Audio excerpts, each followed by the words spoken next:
Denver has finally arrived for day 3 of the NFL Draft as they made their first selection in round 6 at 183, safety J.L. Skinner from Boise State. We're going to break down this selection, and then Denver made a trade with the New Orleans Saints because why not, right? Sean Payton bringing the band over to Mile High as he traded for a former player. We'll look at that in a few minutes, but first, let's meet J.L. Skinner from Boise State. Watch his highlights.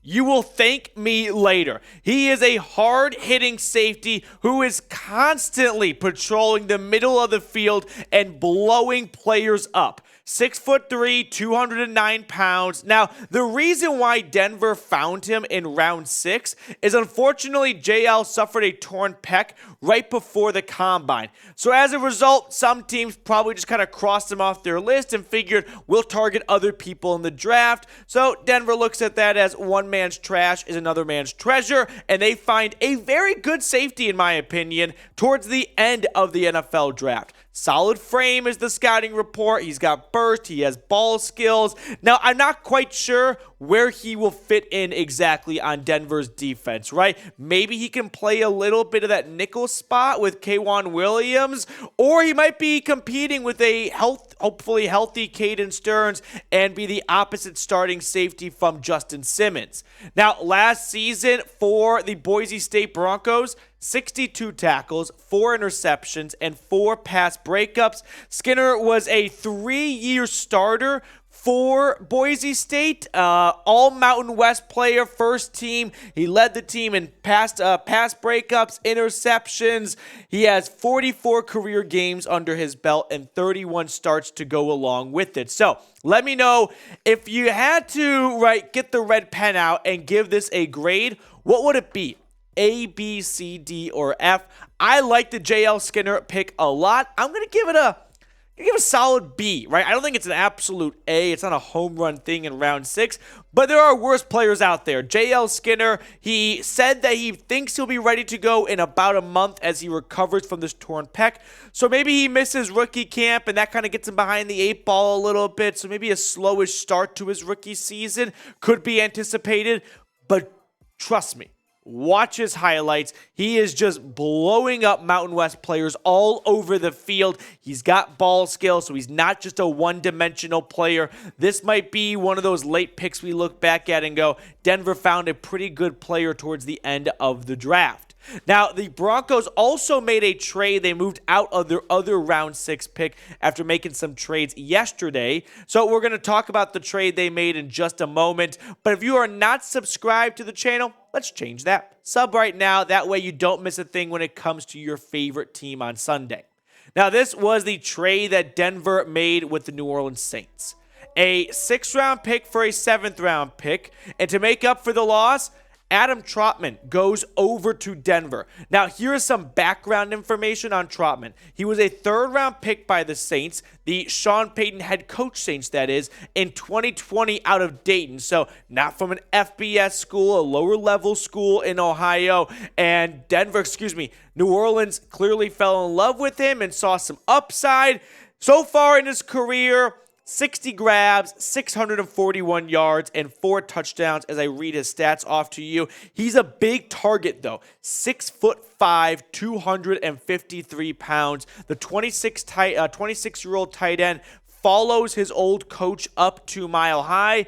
And there is a pattern here, right? Sean Payton is getting the band back together up in the Rocky Mountains. He is getting his guys with him, right? We have already seen him make some moves in free agency, signing previous New Orleans Saints players. Now he goes out and gets a tight end. Outside of Greg Dulcich, I'm not quite sure where Albert O stands in the locker room with the new coaching staff in there. He fell out of favor with the guy we're not going to say, with the last head coach, but then the interim head coach used Albert O correctly. So what do we think about this trade? Do we like the trade? Yes or no? it's hard to be that upset about moving on from a 6th-round pick, right? We're talking a day 3 pick swap here. Pick 195 for 257. And in exchange, you get a former 3rd-round pick who maybe Sean Payton feels is not being utilized properly down in New Orleans. And so that is why he's looking at it like, I know I picked him and then I retired. And so now I want to recapture what I saw in Adam Trautman to pick him 3rd round. So far, Denver has been, I think, so-so in the draft, if I'm being honest with everyone. I know it's draft day or draft weekend, and you want to be upbeat. You want to be optimistic. You want to like every single pick that your team makes. And I like some of the picks. I like Marvin Mims. Great special team upside, a burner down the field, something they don't really have in this wide receiver room. Drew Sanders, I think, is going to be a really good linebacker. I mean, how many more cliches do I have to do? Coach's son, high motor, if you know, you know. So him, Alex Singleton, and Josie Jewell, that's going to be your new inside linebacker trio.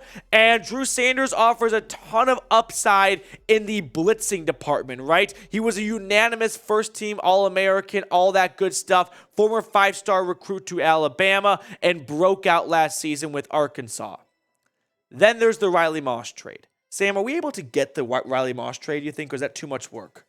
We're going to try and get the Riley Moss trade because Denver moved up with Seattle to get the cornerback, the unicorn, if you will. Shout out to Sam Brown. He's the best in the biz. This was the trade.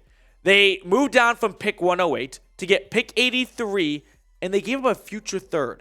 So in order to go from 108 to 83, it cost him a future 3rd.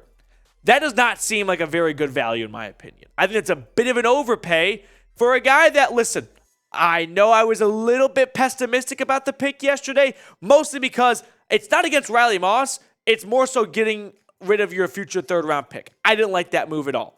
I think Denver next season is going to be much closer to winning than they are right now with the state of the quarterback room. So I would have liked to see them hold on to future day 2 picks. As for Riley Moss as a player, very good football player. No doubt about that. He's a unicorn. He is ours. He joins Denver, and Riley Moss, I think, is going to be a good player for this team. He just has to be better than 2 3rd-round picks because that's more or less, or a 3rd and a 4th rather, that's more or less what it cost you, and that's where I get a little bit unsure about it. Now, what has been your favorite pick so far for the Broncos? Is it J.L. Skinner, the one they just made earlier today out of Boise State, or is it Marvin Mims, Drew Sanders? I'm going to go Drew Sanders. He is Micah Parsons light, and then the diet version of that light version. But even then, that's a pretty fun upside type of pick. I will go with Drew Sanders. Let me know what your favorite pick is down below. We'll sign off and see you guys later at the end of the NFL draft as we'll have our draft grades video.